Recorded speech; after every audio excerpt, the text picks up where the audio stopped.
5 দিনের মধ্যেই করতে হবে ডকুমেন্টস ভেরিফিকেশন। এইমাত্র নির্বাচন কমিশনারের তরফ থেকে অফিসিয়াল বিজ্ঞপ্তি দিয়ে নতুন নিয়ম ঘোষণা করা হলো। হ্যাঁ বন্ধুরা, তো 5 দিনের মধ্যে কোন কোন ডকুমেন্টস ভেরিফিকেশন করতে হবে এই মুহূর্তে অফিসিয়াল বিজ্ঞপ্তিতে কি জানিয়েছে নির্বাচন কমিশন আপনাদেরকে এই ভিডিওটিতে একদম ডিটেলসেই জানিয়ে দেব। তো আশা রাখবো ভিডিওটিতে আপনারা প্রত্যেকেই প্রথম থেকেই শেষ পর্যন্ত সঙ্গে থাকবেন এবং নতুন হয়ে থাকলে চ্যানেলটিকে সাবস্ক্রাইব করে পাশের দেওয়া বেল আইকনটিকে প্রেস করে অল নোটিফিকেশনটিকে বাজিয়ে দেবেন। দেখুন বন্ধুরা, আপনারা প্রত্যেকেই জানেন যে হিয়ারিং পর্ব শুরু হতে আর মাত্র 2 দিন সময় রয়েছে। শনিবার থেকেই অর্থাৎ 27 ডিসেম্বর থেকেই শুরু হবে হিয়ারিং পর্ব। তবে এই হিয়ারিংয়ের আগেই নির্বাচন কমিশনারের তরফ থেকে আবারও অফিসিয়ালিভাবে বিজ্ঞপ্তি জারি করা হয়েছে এবং সেই বিজ্ঞপ্তিতে পরিষ্কারভাবে উল্লেখ রয়েছে 5 দিনের মধ্যেই সমস্ত ডকুমেন্টস ভেরিফিকেশন করে একদম অফিসিয়ালিভাবে নির্বাচন কমিশনারের যে আধিকারিক রয়েছে তার কাছে কিন্তু পাঠিয়ে দিতে হবে। এই মুহূর্তে এই নিয়ে কি গুরুত্বপূর্ণ আপডেট উঠে এসেছে সেটি আপনাদেরকে জানিয়ে দেব। তার আগে বন্ধুরা আরেকটি গুরুত্বপূর্ণ ইনফরমেশন আপনাদেরকে জানিয়ে দিই। দেখুন 27 ডিসেম্বর মানে শনিবার থেকেই কিন্তু হিয়ারিং পর্ব শুরু হচ্ছে। আস্তে আস্তে প্রত্যেকের বাড়িতে, এখনো পর্যন্ত যাদের বাড়িতে নোটিশ পৌঁছায়নি, আস্তে আস্তে প্রত্যেকের বাড়িতে নোটিশ পৌঁছে যাবে। সেই নোটিশের ওপরেই লেখা থাকবে পরিষ্কারভাবে আপনাদের কোথায় যেতে হবে, কোন তারিখে যেতে হবে এই হিয়ারিংয়ে এবং কি কি ডকুমেন্টস নিয়ে যেতে হবে সেগুলো কিন্তু নোটিশের মধ্যেই পরিষ্কার লেখা থাকবে। সেই নোটিশ দেখেই আপনারা কিন্তু উপযুক্ত ডকুমেন্টস নিয়েই কিন্তু আপনারা হিয়ারিংয়ে যাবেন, না হলে ফাইনাল লিস্টে আপনার নাম কিন্তু বাতিল হয়ে যেতে পারে। এবার আসুন গুরুত্বপূর্ণ আপডেটটি আপনাদেরকে জানিয়ে দিই। অর্থাৎ এই মুহূর্তে কমিশনারের তরফ থেকে যে আপডেটটি উঠে এসেছে সেখানে বলা রয়েছে নতুন বছরের আগে ভোটার তালিকা সংশোধন প্রক্রিয়া নিয়ে আরও বাড়তি নিয়ম জারি করল নির্বাচন কমিশন। ভোটার তালিকার বিশেষ নিবিড় সংশোধনের দ্বিতীয় পর্বের কাজকর্ম ঘিরে রাজ্যগুলির মুখ্য নির্বাচনী আধিকারিকদের উদ্দেশ্যে জারি হলো নির্বাচন কমিশনারের সুস্পষ্ট নির্দেশিকা। তো বুঝতেই পারলেন কি একদম নির্বাচন কমিশন যে রয়েছে, নির্বাচন কমিশন ইন ইন্ডিয়া, তার তরফ থেকে কিন্তু পরিষ্কারভাবে আমাদের রাজ্যের মুখ্য নির্বাচনী যে আধিকারিক রয়েছে সেই মুখ্য নির্বাচনী আধিকারিকের একদম পরিষ্কারভাবে অফিসিয়ালি বিজ্ঞপ্তি দেওয়া হয়েছে। সেই বিজ্ঞপ্তিতে কি বলা রয়েছে, 24 ডিসেম্বর বিজ্ঞপ্তিতে জানানো হয়েছে ভোটার তালিকার সংশোধন কিংবা যাচাই সংক্রান্ত নোটিশ ইস্যু হলে সংশ্লিষ্ট ভোটারের কাছ থেকে যে নথিপত্র জমা পড়বে তা দ্রুততার সঙ্গে যাচাই করতে হবে জেলা প্রশাসনকেই। তো বুঝতেই পারলেন হিয়ারিংয়ের যে নোটিশ দেবে, হিয়ারিংয়ের নোটিশ দেওয়ার পর সংশ্লিষ্ট ভোটারের কাছ থেকে যে নথিগুলো, যে ডকুমেন্টসগুলো গৃহীত হবে সেগুলো দ্রুততার সঙ্গে আপলোড করতে হবে, এটা কিন্তু জানিয়েছে নির্বাচন কমিশন। বিজ্ঞপ্তিতে উল্লেখ্য যোগ্যতার প্রমাণ হিসাবে জমা দেওয়া নথি ও আগের পর্বের ডেটা ম্যাপিং আপলোড করতে হবে বিএলও অ্যাপে। আগে যে ডেটা ম্যাপিং ছিল অর্থাৎ 2002 সালের তালিকা থেকে এবং 2025 সালের তালিকার যে ম্যাপিং ছিল সেই ডেটা ম্যাপিং পাশাপাশি যে যোগ্যতার প্রমাণ, অর্থাৎ আপনি যে নোটিশের ভিত্তিতে যেই ডকুমেন্টস প্রডিউস করবেন সেই ডকুমেন্টস দুটি কিন্তু আপলোড করতে হবে, এটা স্পষ্ট জানিয়ে দিয়েছে নির্বাচন কমিশন। কোথায়? বিএলও অ্যাপে।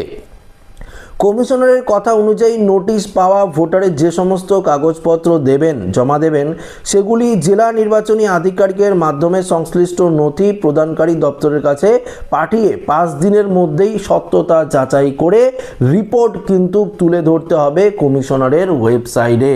তো 5 দিনের মধ্যেই সমস্ত নথি কিন্তু যাচাই করে কমিশনারের যে ওয়েবসাইট রয়েছে সেখানে কিন্তু রিপোর্ট তুলে ধরতে হবে, এটা কিন্তু স্পষ্ট জানিয়েছে নির্বাচন কমিশন।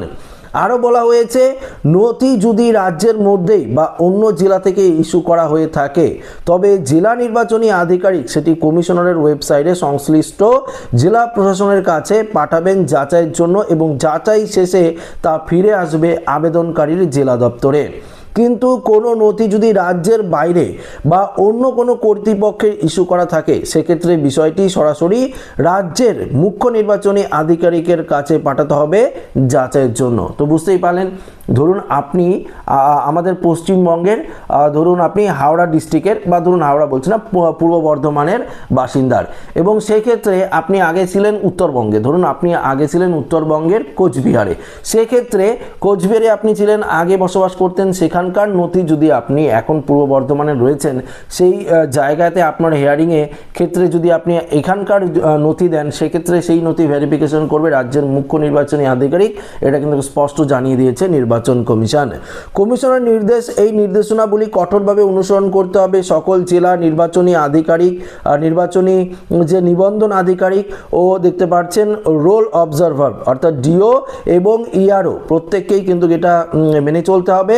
ভোটারদের জমা দেওয়া নথি যাচাই যাতে দেরি না হয় এবং তালিকা সংশোধন ঘিরে যাতে কোনো বিভ্রান্তি, যাতে কোনো অনিয়ম তৈরি না হয় তার জন্যই কিন্তু আগেভাগেই এই নতুন নিয়ম ঘোষণা করেছে নির্বাচন কমিশন। তো বুঝতেই পারলেন, পাশাপাশি নির্বাচন কমিশনের তরফ থেকে এও জানানো হয়েছে, ধরুন আপনার বাড়িতে নোটিশ দিল এবং সেই নোটিশটি আপনার ছেলে বা আপনার স্ত্রী ধরুন বা আপনার মেয়ে বা আপনার মা বা বাবা যে কোনো কেউ রিসিভ করতেই পারে, তাই না? আপনি তো হয়তো কাজের সূত্রে প্রতিদিনই যদি আপনি কাজে যান বা বাইরে যান সেক্ষেত্রে আপনাকে তো হয়তো পেলো না বিএলওরা, তখন কি করবে, যাকে নোটিশটি দেবে সেই ব্যক্তিকে ছবি তুলতে হবে, সেই ব্যক্তির ছবি তুলে আপনার সাথে সেই ব্যক্তির কি সম্পর্ক তার নথি কিন্তু আপলোড করতে হবে বিএলওদের, এটা স্পষ্ট জানিয়ে দিয়েছে নির্বাচন কমিশন।